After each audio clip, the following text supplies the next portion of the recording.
Hello, kumusta po tayo mga kababayan? Actually, hindi na dapat ako mangungumusta dahil alam ko naman sitwasyon ngayon dyan sa Pilipinas, lalo na sa bandang Bicol na ang daming na biktima sa kalamidad ng Bagyong Christine at may marami pang namatay yata sa pagbaha.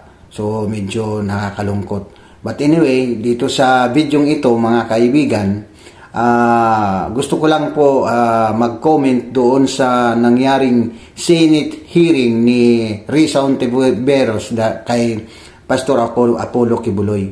Ngayon po, may mga slides akong papakita sa inyo mamaya para to justify kung ano ang mga nangyari. Pero sa isang ordinaryong observation ko bilang hindi ordinaryong tao, bilang ordinaryong Pilipino, parang ang nangyari kasi parang nawala na sa hulog ang mga hearing sa Senado kasi nagiging ginawa ng parang kangaroo court or parang trial publicity na lang dahil nga naging one-sided na ang hearing ni Risa Hontiveros, dahil bukod kay Kibuloy wala na siyang ibang kasama, yung mga abogado lang niya, wala na ibang pinagsalita. So si Kibuloy lang, si Pastor Kibuloy, at lahat na yon puro ang nagsalita, ang nagkaroon ng pagkakataon ay yung mga witnesses ni Risa Hontiveros. Sorry, I do not want to call you anymore senator because bastos ka rin eh. Alam mo si Pastor Kibuloy, alagad ng Diyos yan, pero gintawag mo lang Apollo Kibuloy. So ikaw, Risa Hontiveros, tandaan mo ito, ang pagkasenador mo ay may katapusan din yan. May katapusan din yan at tandaan mo ito dahil ang mga Pilipino ngayon matatalino, matatalino ang mga Pilipino ngayon. Lahat na mga kandidato mo, sigurado yan, walang may paglalagyan sa eleksyon. Doon kayo nagkamali. Dahil nga, sabi ko nga sa inyo, hindi lahat ng oras sa inyo. So ang mga Pilipino ngayon gising na. So ngayon, ang gusto ko lang mag-react ngayon dito sa hearing, bago ko ipagpatuloy yung pagpapanood sa inyo ng slides ng mga about sa reaction ng mga abogado, ngayon gusto ko lang sanang magbigay ng konting mga komento. Dahil bilang ordinaryong Pilipino, parang ang image na ng Senate is naiba na pagdating sa investigasyon. Ginawa na itong trial publicity na para bang pag inimbiti ka sa Senado bilang resource person, sigurado hindi ka na, ang tawag nito, papahiyain ka talaga. Pero ang nangyari nung nakarang hearing kay Pastor Apollo Kibuloy, magandang nangyari dahil si Risa Hontiveros hindi nakapagbuli kay Pastor. Ingat na ingat siya magsalita kasi alam mo bakit? Baka iniisip niyo siguro, ito lang, tansya ko lang, baka pagdating ng panahon maging senador yan, magkasama sila. At baka nung panahon na yan si senador na si Pastor Apollo Kibuloy at siya hindi na siyang senador. So, panahon yan eh. So, at least nakapag-isip si Risa, pero ganun pa man, naging one-sided pa rin ang kanyang hearing. Okay? So, panoorin po natin ang slides ng mga reaction ng mga abogado ni Pastor Kibuloy. Sub judice rule, no? Ang sub judice is, ang ibig sabihin lang, it's under the court or under litigation. So, bawal talaga na supposedly mag-discuss ng merits ng kaso kung yung kaso nasa hukom mo na. Ang reason for that is precisely to avoid trial by publicity. Yung nga, sana, in an ideal world, in a perfect world, people follow the rules. Wala sanang ganon, Pero alam naman nating lahat, hindi naman tayo naive, na yun na nga, nangyayari yung ganun na pinapublish sa or may mga ganun na nagpipresenta ng iba-ibang testigo, wala kang right na magpresenta ng countervailing evidence o yung laban na ebidensya, wala kang right na mag-cross-examine, wala kang right yung mga abogadong magsalita minsan. So kami, tali yung kamay namin eh. Pero yung kabila, supposedly tali din. Kasi nga, sinasabi natin kanina, gaya ng in-emphasize ni Senator Tolentino, it's not supposed to be, hindi dapat manghusga ng tao sa hearing in aid of legislation. Pero dapat sana as high ranking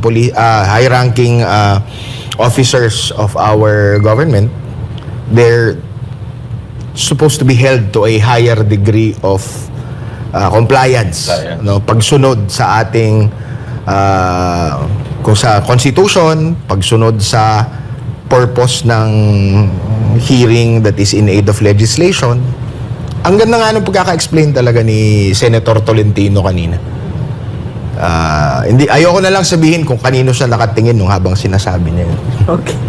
I think it was dedicated for somebody, sa tingin ko, because his statements really, are very important, and it emphasizes the fundamental rights that we have under the 1987 Constitution, which ought to be respected by everyone, especially if you are a senator of the land. Now, how do we enforce our right to be protected against publicized trial?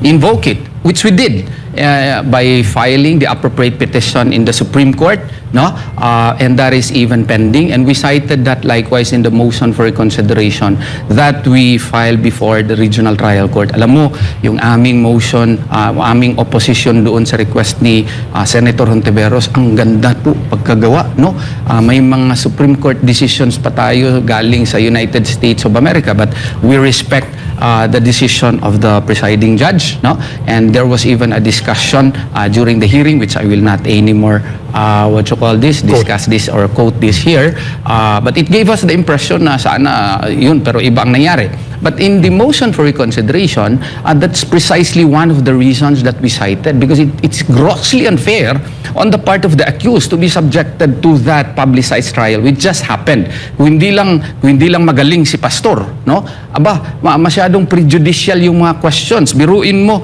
not even one resource persons came from our side, and all the rest of the resource persons are in favor of the accusers. Di ba?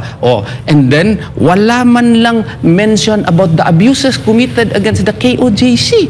16 days ka doon ni isang tao, wala man lang nag-surrender sa'yo, tapos magsasabi ka na naman uli na we still have the plan, to visit them again because the investigation is continuing. My golly, you have been there for 16 days, meron daw nag-surrender sa'yo on the first or second day, napasok ka, akala mo, qualified human trafficking, hindi pala. Ngayon, bala ka naman, you are still undergoing investigation because there are still victims there. Niwala. So yun, mga kaibigan, alam mong isang ina-appreciate ko kay Pastor Apollo Kibuloy. Dahil ang iniisip ko, ang in-expect ko na talagang maninindigan siya, magtataas siya ng boses, or di kaya, ibig sabihin, parang magiging, mainit siya sa hearing na yun. Pero kabaliktaran ang nangyari, nakita ko kay Pastor Kibuloy yung naging mahinahon siya. Kumbaga, naging relax lang siya doon sa at ang mga sagot niya. So, at least, sabi nga nung attorney nila, hindi nila alam na nagkaroon tuloy ng positive result. Kumbaga, kasi ang iniisip ng grupo ni Pastor Kibuloy ay danger. Yung bang mga delikaduhan doon sa mga isyu na pag-uusapan. Pero nangyari, naging naging advantage. Naging advantage nila ito. Dahil nga doon, narinig nila lahat yung mga sinabi ng mga witnesses. So, alam na nila yung mga sasabihin ng mga witnesses sa korte. Kasi nga, sabi nga ni Pastor Kibuloy, isampahan nyo ako ng kaso. Kasi sa korte tayo magharap-harap. Sinexually abuse nyo ba ang mga babae at mga menor de edad? At ginamit nyo ba ang relihiyon para i-sexually abuse sila? Wala pong katotohanan yung kanilang mga sinabi.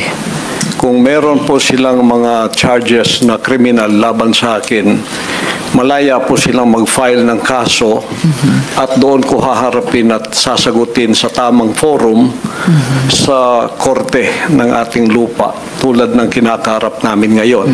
And actually, on that matter and for the record, may at least isa sa victim survivors na dati nang naghain ng kaso sa inyo dun sa Davao, kaya lang dinismiss. Kaya inappeal nila sa Department of Justice.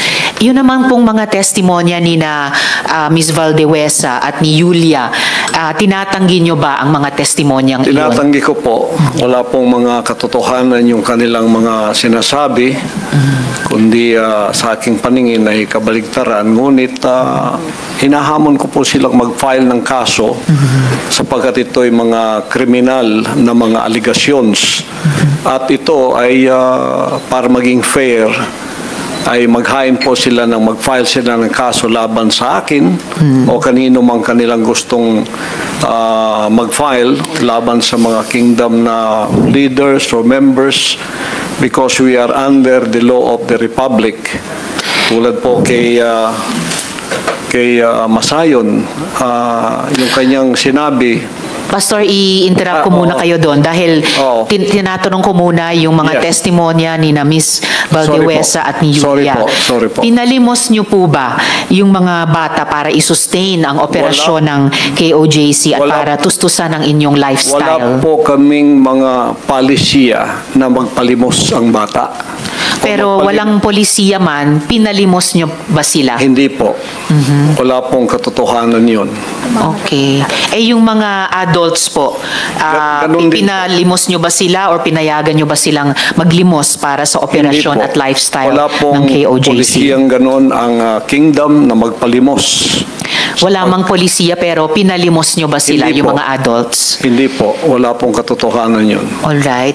Pinayagan nyo ba yung pang-aabuso at pag-torture sa mga miyembro nyo? Hindi Halimbawa yung parusang dry fast? Hindi rin po polisiya ng kingdom ang batas ng pagparusa ng tao ay ipapasting para mamatay. Napansin ko po, lagi kayong nagre-refer sa polisiya, pero ang tinatanong ko po ay yung practice. So, pinaabuso nyo ba, pinatotorture nyo ba yung mga miyembro nyo? Pinapa-dry fast nyo ba sila? Sa freedom of religion po natin, meron tayong separation of church and state.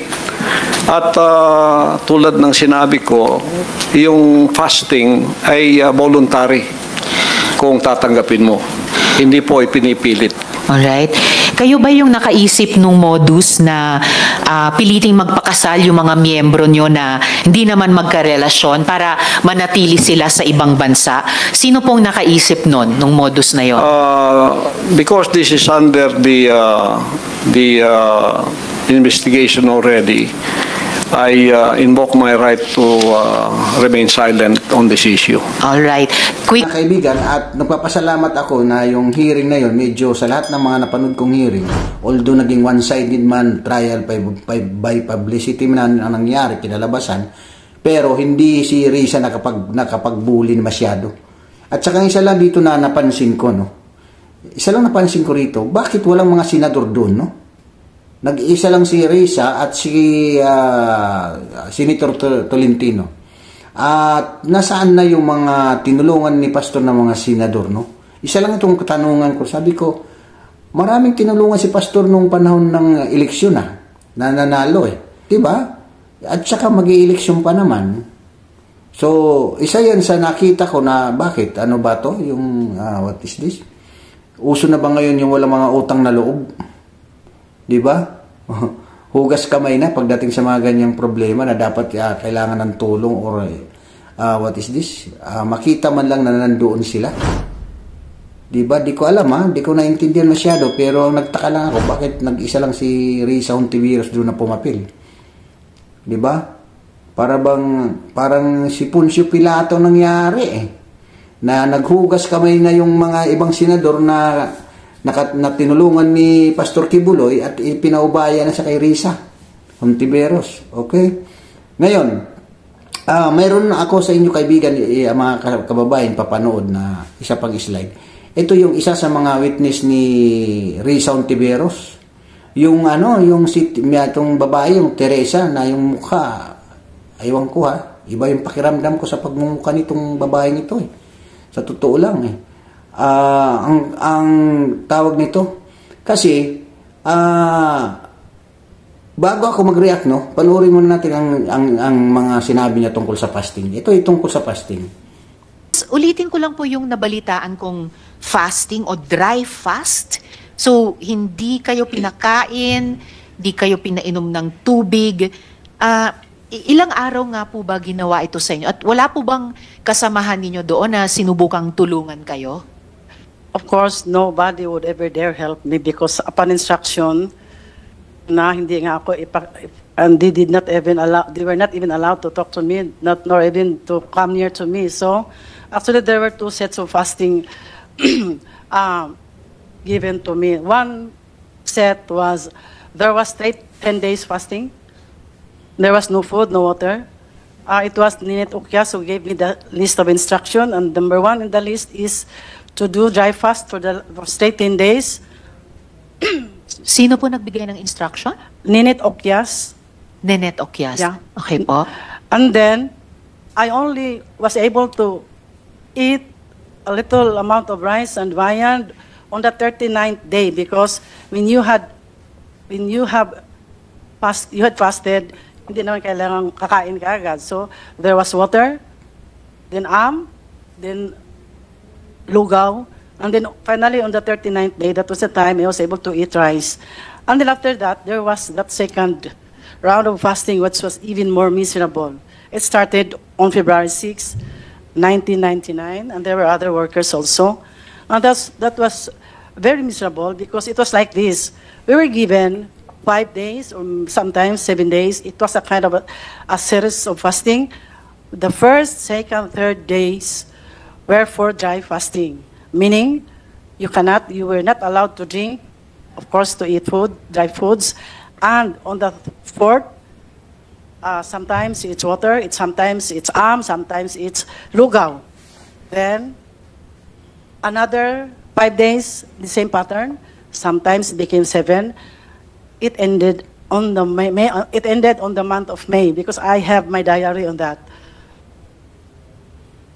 So yung pangalawang dry fasting, 3 buwan, na may iba't ibang klaseng fasting for 5 days or 7 days, 1 to 3 days na dry fasting, on the 4th day may tubig o yung yung pinakuluan ng sinaing, di ba? Yung pinapainom ng mga lolo't lola natin sa mga baby nung panahon ng World War II. Yung sabaw ng ano po? Sabaw ng lugaw or lugaw.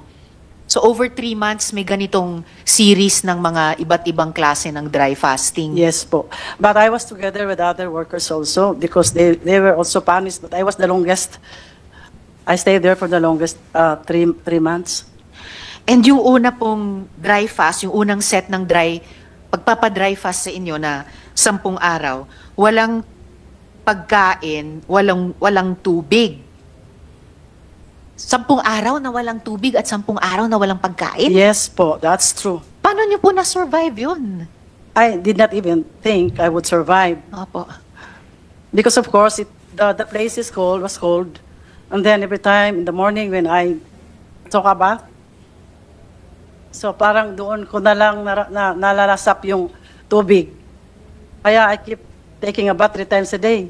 Iniinom nyo na lang yung halos, hindi mainom tubig kasi pampaligo. Natatakot ka namang baka masira yung tiyan mo. Parang ganun lang, parang... And after 39 days, ganun ulit, pinainom muna kayo ng tubig, ng and then pinakain ng lugaw, and finally, kanin. Yes, on the 39th day. But there was a month, I think it was month of December, may kinain na rin ako doon. Kaya lang, again, maybe they were not satisfied with the result. Maybe they wanted me to really slowly kill me. So again, I had another series of fasting that was, as what I have said, it started on February 6th and ended on the month of May. During those 2 times po, yung dalawang set ng dry fasting, yung unang 10 araw at yung pangalawang umabot ng 3 buwan, nakakulong kayo noon or were you restrained in any way? No, I was just there in the mountain, in the prayer mountain. Not really kulong, but the place is big naman.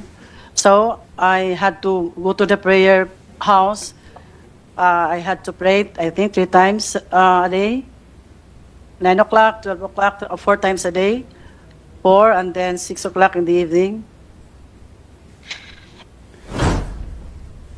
Alam niyo mga kaibigan, pagdating sa fasting kasi, kung hindi ka masyado prepared ang spiritual side mo or ang ano mo sa Panginoon, hindi ka dapat nag-discuss about or naggagawa ng fasting. Kasi itong fasting, ito ay voluntary.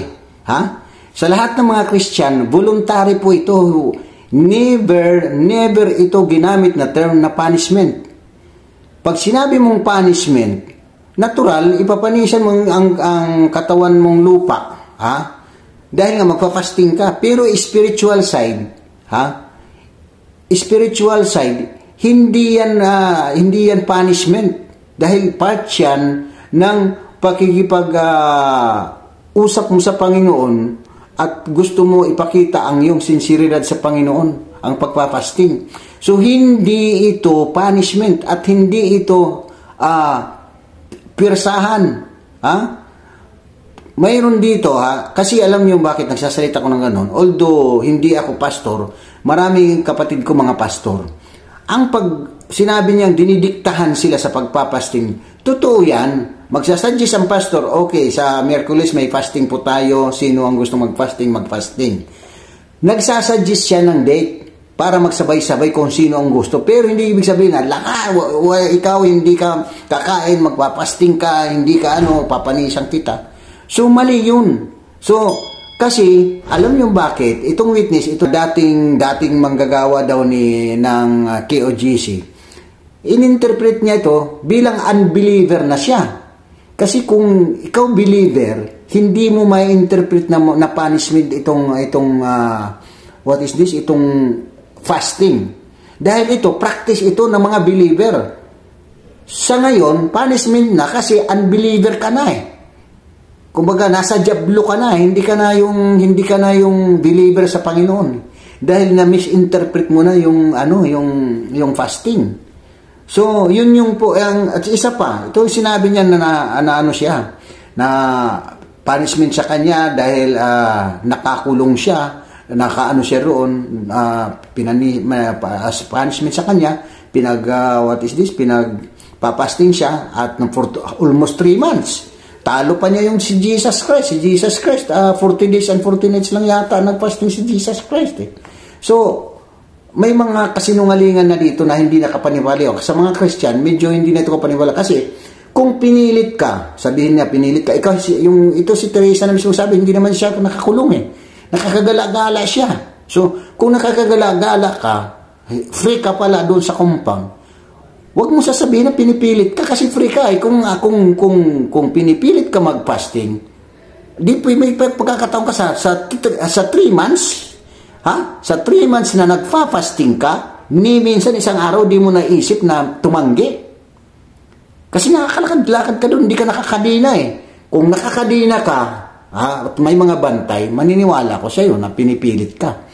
Pero kung wala kang kadina, nakakalakad-lakad ka doon sa compound, di ako naniniwala sa almost 3 months na hindi ka na nagkontra o hindi ka tumakas. Di ba? So, eto mga kababayan, sa mga Christian, maiintindihan nila yung paliwanag ko. Pero doon sa hindi mga believer, hindi nila maintindihan yan. Dahil nga, sabi nga, kung gusto natin pag-usapan ang mga kaalaman tungkol sa Panginoon, mag-usap tayo in spiritual side. Kasi kung mag-uusap tayo bilang isang, rebelde or parang unbeliever, matatawag na punishment. Kasi ikaw ba naman hindi kakain? Kahit isang araw lang, punishment na yan. Pero sa believer side, mga taga-sunod ni Panginoong Hesus, hindi yan, voluntary lang po yan. So I hope sa puntong ito na nagkaroon po ako ng kunting komento dito sa nangyaring hearing dahil nga naniniwala din ako na lalabas ang katotohanan. Hindi ko rin sinabi na